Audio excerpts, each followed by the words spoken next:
Before we get into things, I wanted to mention that I'm still taking coaching clients. So if getting a better sense of organization around your productivity, your life in general, or maybe you just want to start at the beginning and just say, what do I value and where am I going and what am I trying to figure out? We can do that too. Because I'm in the middle of a certification program now, I'm deeply discounting my rates as I look to work with as many people as I can and accumulate as many coaching hours as I can.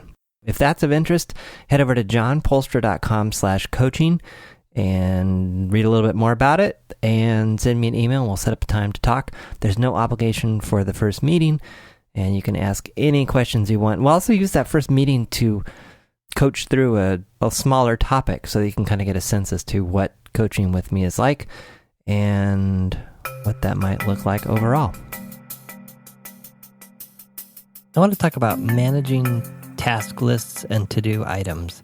This has come up with multiple clients, and it's an area that I find people often get discouraged about, including myself, which, kind of defeats the whole purpose of having a task tracking system.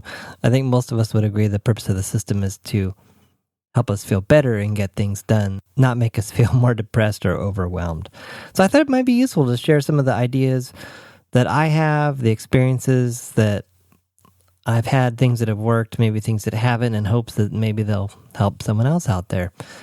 And I would also just add the caveat that, even after almost 25 years in the workplace, I still feel like I'm a student of this area. I'm still tweaking and tuning and evolving and borrowing from one technique and stealing from another and trying something that works and it works for a while and that doesn't. And so I think this might just be one of those things that's just a constant evolution over our lives. The key, I think, is to remain flexible and to really take advantage of something when it's working and when it's not, to figure out why and move on to something better. So here's what I'm looking for in a to-do system, or here's what I found has worked really well and also what's important about it. First, it's flexible enough that it can change as I do. It also that won't let critical things drop. It's easy to maintain, however you define that. Some people would say it's an app on their phone. Other people like me would say it requires something to write with and to write on, and that's it. And then also, I would also say that a good system is one that's not overwhelming, or it can be turned into not being overwhelming. So where this often shows up is a tool like Trello. It's great because you can add unlimited cards, and before you know it, you have a board with 300 cards in there. But every time you open it, you get overwhelmed and depressed because there's so much to do. So one of the key things that you can do with Trello is to filter cards and hide them so that, you can have it show you only the cards that you want to see or need to see. I think it's also important to, getting back to my point of something that won't let critical things drop. It's a system that you can put your full confidence in. I think this is where the peace and the lack of feeling overwhelmed and stress can come, is when you know you have a system that works good enough. I don't think any system is 100% fail-safe, but it works good enough that you can put your full confidence in it that it's going to catch all the really important things that you need to do. A good example of this could be, in a given day, if I know there are 5 important things that must have to happen, I'll create 5 Post-its and stick them on my desk. I know at the end of the day that when those Post-its are gone, I'm good. I covered all the things I needed to. If that Post-it's still there, I still have work to do. So it's very cut and dry, very clear, very simple. And I find that level of simplicity gives me confidence and then just kind of puts my mind at ease that, I'm covering what I need to. Some of the thoughts I have here on task systems is to really do what works for you. I know there are several well-known people in the productivity space and elsewhere, David Allen's Getting Things Done and any number of other different people. They all have their systems. They talk about how their systems work and how great they are and how in love they are with them. I say if their system doesn't work for you, that doesn't mean there's something wrong with you. It just means that their system doesn't work for you. So find something that works for you. And I find for me that my systems have a limited shelf life. I find that I'm constantly rotating between 3 or 4 different ways of tracking things and remaining clear on what needs to get done. So what worked yesterday might not work today, so don't beat yourself up about it. So be flexible. So don't just grind on a system just to grind on it. If it doesn't work, listen to that. Sometimes it requires discipline, to kind of keep a system going, but sometimes the best thing you can do is throw it away and start over. A great example of this is my Post-its. I'll have Post-its on my desk. I don't recommend ever sticking them to your monitor, but I like to line them up in a single line on my desk of just kind of order, a priority. Sometimes I use those Post-its for a week or two, and sometimes I recycle them if it's, a kind of a reoccurring task.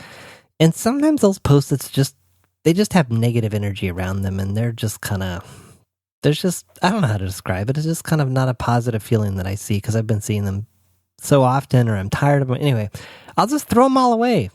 And maybe I'll start with a different color of Post-it or different colored pens or some type of variety to just kind of reboot things and start over again. So I think it's totally fine to start over again. Again, use what works for you. And, the people that talk about how they execute their systems with ease and it's like walking on the beach and it's beautiful sunset. I don't know. I just got to believe that they're human like we are and that their systems don't always work 100% of the time. I just have to believe that their systems don't work 100% of the time. So again, the big takeaway here is don't compare yourself to other people. Figure out what works for you. So over the years, I've come up with, and again, the whole caveat of my whole conversation here is if what I share doesn't work for you, that's totally cool. Take something that I'm using that sounds good to you and try it out. Maybe you'll find a couple things that work here. Hopefully at least 1 or 2 of them will, but I kind of doubt that all of them will. So without realizing it, I've come up with 2 tiers of systems.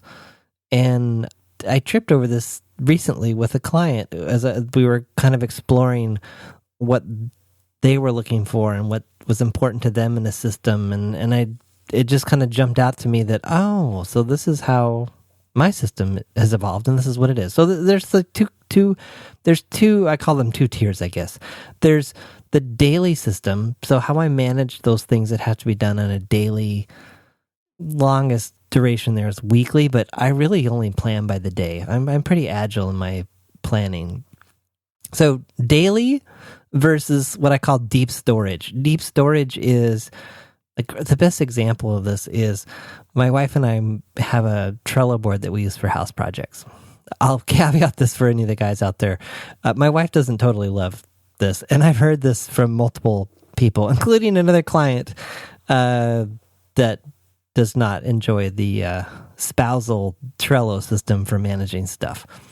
With that caveat there, we still use it. Over time, my wife's come to like it a little bit more. But the idea here is that our home Trello board is anything that needs to happen with regards to running our household, keeping our house in running order, our cars, anything that has to do with our family and our household goes in there. So it could be we need to paint the house or big projects that eventually we want to work on. Or it could be as simple as the outlet in the den is broken and needs to be replaced, which I did just the other weekend because I was scanning through the board of, what are all the things that need to be done? And I was like, I'd forgotten all about that. Another one that's been hanging over my head is the rain gutters are leaking and it's quickly becoming rain season. So we need to do something about that. Anyway, Trello, I find, is a great place for kind of the deep storage. It's kind of the holding place for everything that needs to be done, either short-term or long-term. If it needs to happen short-term and it can just get done, it usually gets picked up in my daily system. But Trello is kind of the place where I keep the longer-term stuff. I also do this for work, so I have a Red Hat board that's full of projects and things that need to get done that I haven't quite gotten to, or I need to remember to do them. This works a lot better and is way easier to prioritize than trying to use your inbox. I think using an inbox as a task system, it can work. I do it sometimes on a very short-term basis if I'm traveling or something like that. But on the whole, it is a horrible place, I think, to keep a to-do list. But again, if it works for you and your system works, have at it.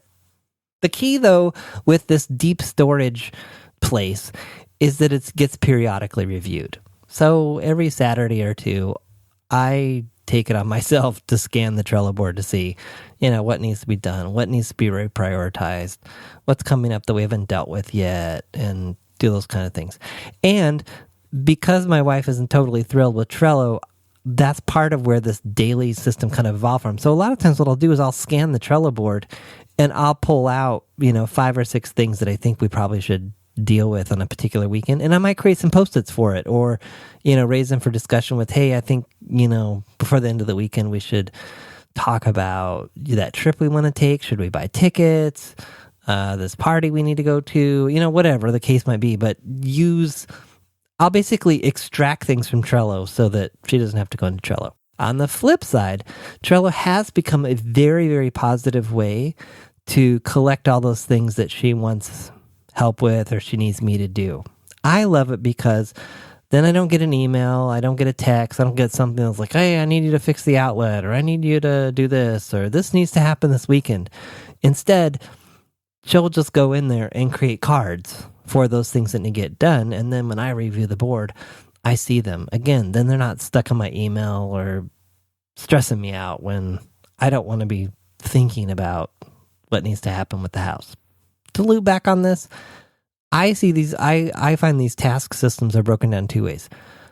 The long-term, bigger, deep storage, backlog, whatever you want to call it, and then kind of the daily tactical. Now, in the daily tactical, in terms of the things that I use here, I am rotating between 4x4 Post-it notes and a Sharpie, which I love, as I mentioned in previous episodes. I think I mentioned in one episode I was totally all in on them. Then I had stopped using them. Well, I've gone back to them. I'm not currently using them today, but they could show up at any moment. Another favorite is a blank sheet of copy paper, and I write down what needs to happen, and then I draw a circle or a box around it, and then I'll draw a big X through it when it gets done. And then, on a given day, there might be, 10 or 15 circles of different things that need to happen. I just find that so much more pleasant and enjoyable to look at than a yellow legal pad with this huge list of things. Occasionally I've used notebooks or composition books. A second favorite to the Post-its is 3x5 index cards. Again, highly recommend a Sharpie or a big, thick marker to write on them so they're easy to read as opposed to a ballpoint pen. So anyway, those are some of the different things that I'll rotate through in terms of tracking those daily things. Here's some other things that I found really work well in terms of daily success when it comes to managing to-do items. The first is planning them the night before. I don't know what it is about first thing in the day, even if you just had that perfect cup of coffee and done whatever favorite morning routine you have. I find that there is just a completely different level of clarity that comes the night before, even if you're super tired, that comes at night, the day before, about what needs to happen the next day. And so I've had some of my most productive days when the night before I've written out those 5 or 6 Post-it notes, or maybe they're already on my desk, but I've sat down and kind of reprioritized them, maybe taken one of them and stuck it right in the middle of my desk, which is to say, when you sit down here tomorrow, that's the first thing you need to work on. Setting it up and picking those things the night before. And again, it could be that your system is you go into Trello and you scan Trello and you say, okay, what are the 5 or 6 things I need to do tomorrow to make sure I'm really on top of things? Or scan your email. So whatever your deeper storage place is, scan it the night before and then create those smaller tactical things you're going to do the next day. I recommend it be like the top 5 to 7 things No more unless you're just absolutely going to crush all 7 and run out, which is probably unlikely. My experience is I'll create, a whole 10 of them and get to 2 of them. And it doesn't feel so great at the end of the day. The other thing I found works really well is to break down, I think I'm stealing this from Getting Things Done, which is to break things down into smaller chunks. So, a task, maybe a particular post-it is the most amount of time that post-it takes is 4 hours. So if you have a presentation that's maybe going to take you, 3 days to create in the long run, maybe you create a post-it that just says, create 5 slides or create 10 slides or something that's more manageable, that's more time-bound, that will also give you a sense of progress. Because chances are you can't sit down for 10 hours straight tomorrow to work on that presentation. Now, sometimes you're in a crunch and that's what you got to do. But generally, you probably only have a finite amount of energy and brain power to give to that presentation. So chip away at it. Commit to, create different post-its that represent, 10 slides or 5 slides or whatever. So then when you get that one post-it done, I like to just wad it up and throw it away. And then my list is shorter and I have that sense of accomplishment. Another thing that I found critical or key, and I think I only figured this out in the last year, is having a visible task list. Visible as in front of you at all times. So what's happened for me is my desk has kind of evolved in that the upper left corner of my desk is my row of Post-its. Or I'll have this blank piece of copy paper on a clipboard that clipboard just lives on my desk. No matter what I'm doing, I can glance over and look at it and see that those are the things that need to get done. I find that, what's funny, I've never been tempted to go on social media or check my email or waste time by looking at my to-do list. But I've lost track of the number of times I've gone to Trello to look something up or add something only to end up somewhere on the internet it didn't belong. Just wasting time. I really have a high preference for things that are visible and that I can, see and touch all day long. Something else that's also helpful here is sometimes on my piece of paper for the day, I'll create a no list. I'll make a list of, no email before noon, which I wish happened a lot more than it does. Or, no Twitter, no internet surfing, or no news, or whatever the no's are that are going to help make that day that much more productive. Those are great things to write down and to get really clear on and to continuously look at throughout the day. I've also found it to be really positive to have it really easy to make new to-do items. So whether that's, my handy Sharpie, I have different colors. That's kind of fun to get the multicolor pack. Whether it's the Sharpie and the Post-its are just there waiting, whether it's my copy paper, the blank piece of paper with a pen where I can just pick it up and add that next thing. I find that is another great way to, reduce the distractions and stay on track. Another tactic here, if you're like me and you spend a tremendous amount of time in email, is to create an alias for the email address that Trello boards get. So an often overlooked feature of Trello is the ability to email cards to a Trello board. I'll put a link to this in the notes on how to do it. It's super simple. So every Trello board has a unique address. And what I've done at work is I just created an alias called Red Hat Trello or something like that. So if in the middle of the day I think, I need to set up a call with this person, or, I should kick off this project, or just that thing that pops in your mind and you don't want to go to the web, I'll just compose a quick email. So the subject line becomes the title of the card, and then I think you can use some markdown and some other stuff as the body of your email that will end up in the body of that Trello card. So again, find out the email address for your Trello board, create a little alias for it, and then you just mail it. And that's a really great way to just offload stuff. You can configure Trello so that the incoming email cards end up in a particular column. You can have them go to a particular column. You can have them go to the top or the bottom. And anyway, I found that's a really very low friction way to keep track of additional to-dos without them just kind of ending up all over the place. Another approach here is just to create another Post-it or, whatever simple method you found works for you. And that about wraps up how I go about managing my to-do lists. I think there's I've never thought of this before, but it came in working with this client to see this natural breakdown between the longer term stuff that, yes, is completely overwhelming if not curated, managed, or, abstracted when you don't need to be looking at it. And then kind of the daily tactical approach that I've taken with manual to-do lists. So I'd be curious if there's anyone else out there that has found this, in this age of electronic tracking and everything, has gone from the electronic back to the more old-fashioned, old school, whatever the term you want to use. But, the paper and pencil. I'm strangely finding this also with Kindle books. I have been gravitating back towards reading physical books, and I don't know what it is exactly, but I'm finding them more enjoyable. Give a shout out too if you have some thoughts on that. So there's my to-do list system. If you have questions or observations or thoughts, just let me know, and maybe we can include them in a future podcast.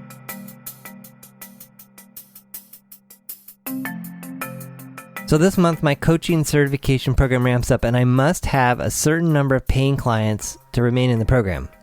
I have every intention of remaining in the program and getting the most out of it, which probably comes as no surprise if you've listened to me or followed me for any period of time. In order to meet that number, I'm deeply discounting my rates to make sure that I meet the number of required clients and get as many hours as possible to get the most out of this program. To find out more about what this means, send an email to podcast@johnpolster.com or go to my website, johnpolster.com/coaching, and sign up for a free mini session. A mini session is approximately 30 minutes of you and me on the phone talking about an area or problem in your life that you would like to move forward, ways on how to do that, and you'll also get to experience firsthand a little bit of kind of a taste of what coaching looks like with me. After that point, there's no obligation. I'll only follow up with you if you want me to, and we'll just kind of leave things there. There's no obligation or anything after that. If you want to learn more about what the discounts that I'm offering in conjunction with my certification program are, I can share those at that time as well. And if not, we'll just leave things there.